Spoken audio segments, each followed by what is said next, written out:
Hey, well, good morning. It's day 2 of our battery project today. I just got to the boat, and the batteries were running the fridge all night last night. Nothing else was on but the fridge. Now it's interesting. The Renogy battery monitor shows that we're 97%. Of battery capacity, that we have 192 amp hours in the bank. Remember, we set it for 200 amp hours. So that's showing, that it's pretty full. However, when I look at the individual batteries on their BMS app, they're showing about 70% full. So I still have to figure out how to reconcile that. The BMS app does not show amp hours remaining, nor does it show amp hours used. But I guess that's what the 70% is supposed to be saying, but then I don't know why they don't match up. Anyway, that's how they look this morning. I mean, they still look healthy, and I'm not too worried about using them overnight on the hook a few nights, running the fridge and some light. So that's all good news. Today, we're going to do some work on the charging system. So last night we didn't have a charger hooked up because I'm going to be installing a brand new Victron Energy lithium ion programmable battery charger. And we've got to do a little bit of work to the AC electrical side, rewiring an outlet. And we've got to do a little bit of work on the DC side to hook up the battery charger to the house bank. And then we're going to use the old battery charger, an old guest battery charger. We're going to leave that hooked up to the lead acid starting battery, so it's got a way to charge when we're at the dock. So that's what we're going to do today. We'll have a little bit more as we progress. Okay, so we've removed the batteries so that we can do a couple things. First, I put this lug right here so that the batteries can't slide off that shelf.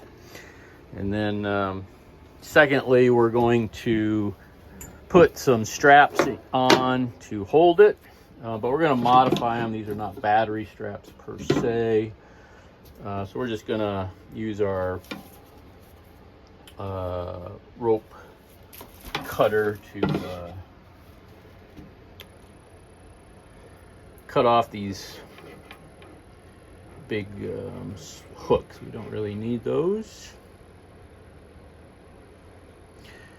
So we'll just melt this right off.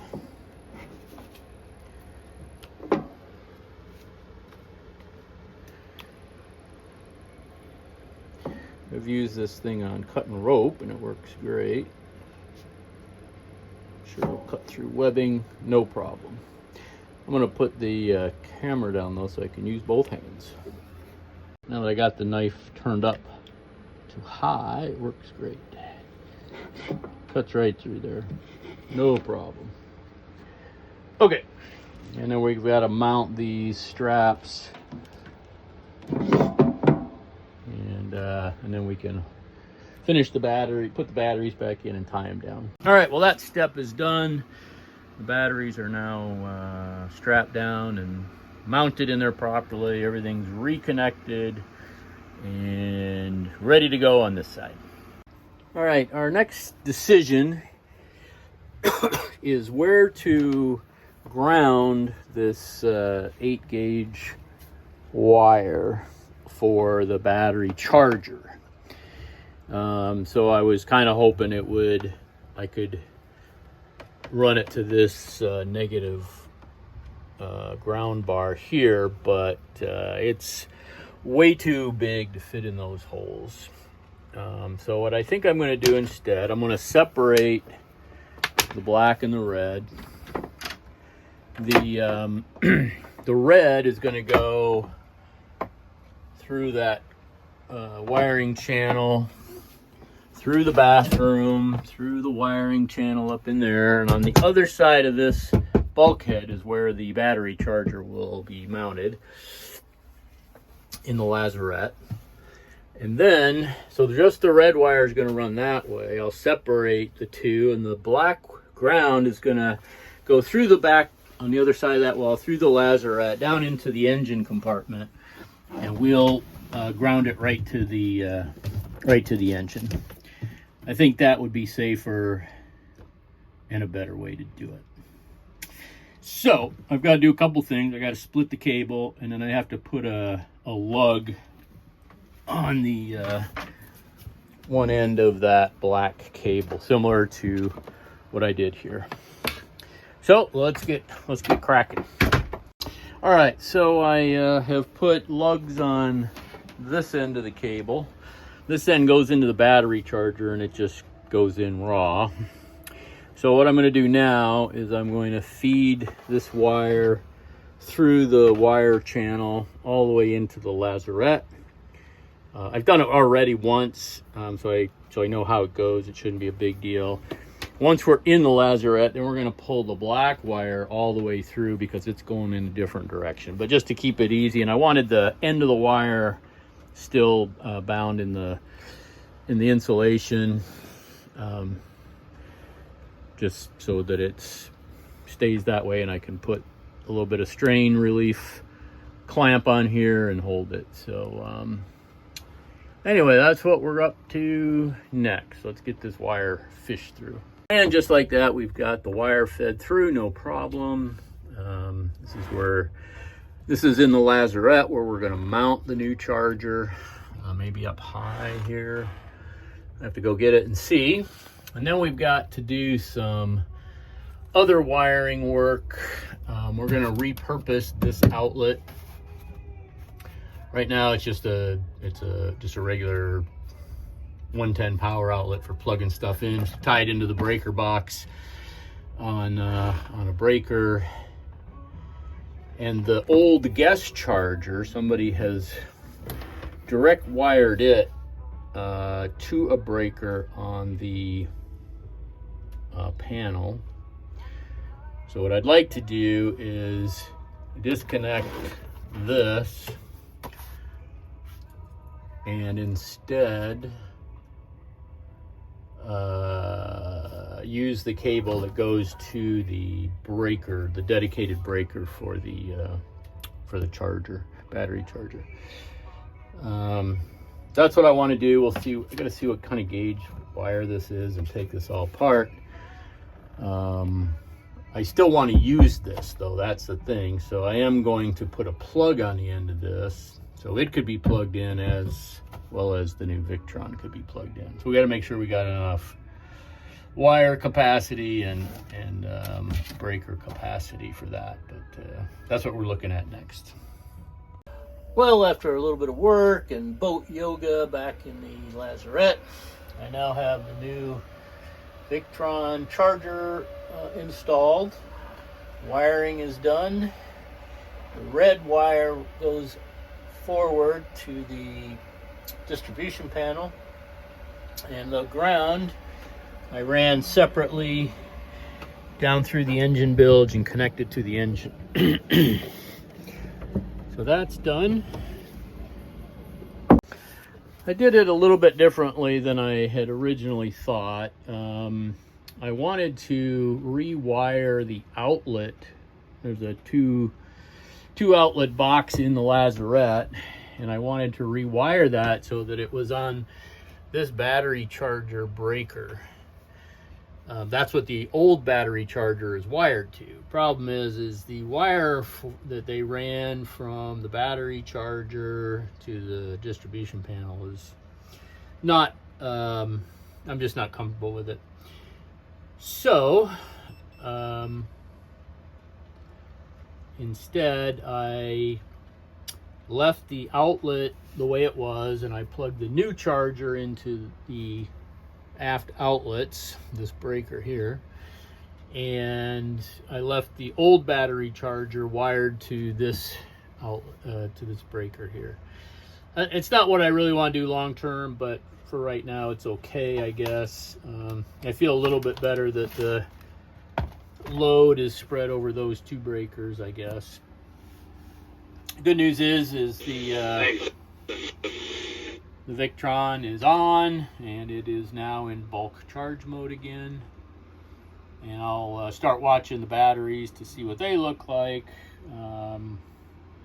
But we're pulling 20 amps at 13.72 volts, and yeah, so it's doing what it's supposed to do. I'm gonna check the battery BMS next, see what that's saying, and we can kind of go from there.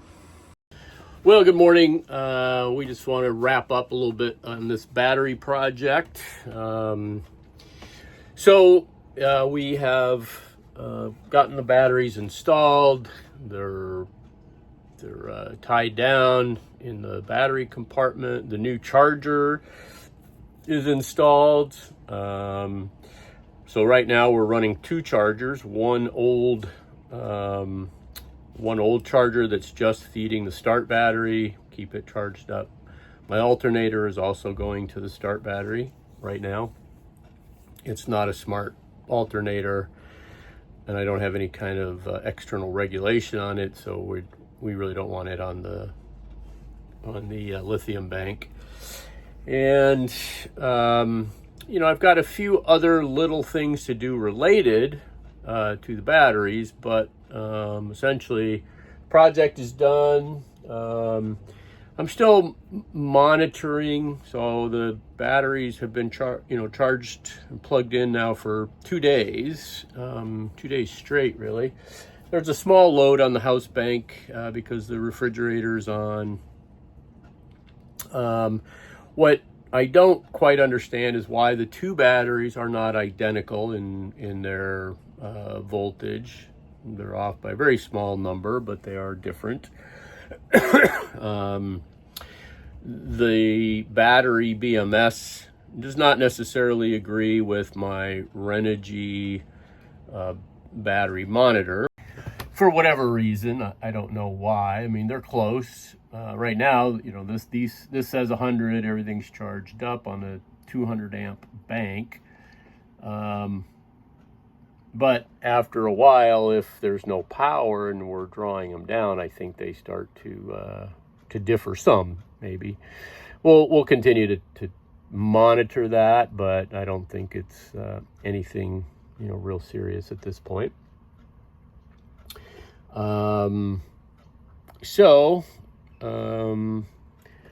Today I'm monitoring a storm coming our way, and I'm not going to go out on the lake until after the storm passes, whatever that might be. So instead, I've been working on some other projects. I had a midship cleat that was loosening up, and it was leaking a little bit around the base, so I rebed that and used the different fasteners for it. I think I got her pretty dang tight now. And yesterday I rebed a stanchion that was leaking. I have one more leak to fix, potentially, but I have to move the boat to the other side of my slip so I can get to the trim ring on the rear berth port light. That one right back there. There is a little bit of a leak coming from somewhere. So I want to take the trim ring off the outside and reseal around that ring, around that window. And then my other project for today, if the rain lingers, is I'm going to redo this panel here, or at least get started on it. I hate this battery switch, the way it's mounted. I didn't realize that I could reverse mount it. So instead of it being mounted on this side of the board, you cut a hole in the board and you push it through from this side. That would have eliminated this mess that I'm going to have to fix next. But at the time, I could not get the wires. I just couldn't get the wires in there any other way. So, live and learn. I've been meaning to redo this panel anyway because the Sirius radio is now defunct and is no longer supported. So it's coming out. And while I'm at it, I might as well mount this properly. Oh, and I've got a just a volt display that I hooked up to my starter battery. And I'm going to mount that in that panel also. So at least I have a quick reference, you know, for my starter battery health, just looking at the voltage on it. Otherwise, I have been getting out of my, you know, my voltmeter and testing it, but it's kind of a pain. So if I mount it on this panel somewhere, then I'll have easy access just to look at it. So I brought some plywood today to work on that if, you know, if the rain lingers and all that. So battery project essentially done. Very happy with it so far, and we'll let you know how HumSync lithium-ion batteries are over time. Thanks for watching. Well, good morning. I hope this is the last day of my boat battery project. So just to recap, we've installed 200 amp hour lithium ion batteries as a house bank. We've installed a new charger for that house bank and a battery cutoff switch for the starter battery when we separated those two banks and took the starter battery off the 1-2 all off switch. When I installed the battery switch, though, I did a bit of a butcher job on this panel, which houses my radios and a battery monitor, and I put the battery switch there, and I made quite a mess of it. Didn't like it. So today, oh, and I also had a defunct Sirius radio receiver that was no longer supported. So anyway, so I've made a new panel, painted it last night, and today we're gonna try to put all the components back and get everything up and running and in good form. So I'll keep you posted as we go. Well, we're getting there slowly but surely. So we have the battery switch in for the starter battery. We've got a voltage meter so that we can watch the power on the starter battery. We've got the Renogy mounted for the house bank, and now we've got the VHF and the stereo, and we're ready to try to put the panel back in place. All right, well, I'm happy to say that we've got all the systems back up and running, and you know, it's been about a week working on this battery project, but all in all, we took care of a lot of things, and I feel pretty good about it. So I've got one last little tweak to do with my stereo. It's not quite pushed in all the way, and I'm gonna have to play around with that a little bit. There's a little support for it in the back, and I don't know if it's hung up on that or what, but we'll play around with that another day. Today we've got about 9 knots of wind. Gonna be a little bit wavy out on the lake, but I'm ready to get going and get out for a sail. So I hope you've enjoyed the the battery upgrade project. It was a bit of a long one, and we'll keep a close eye on these HumSync batteries, and we'll let you know if we find anything particularly good or particularly bad with them. So thanks for watching.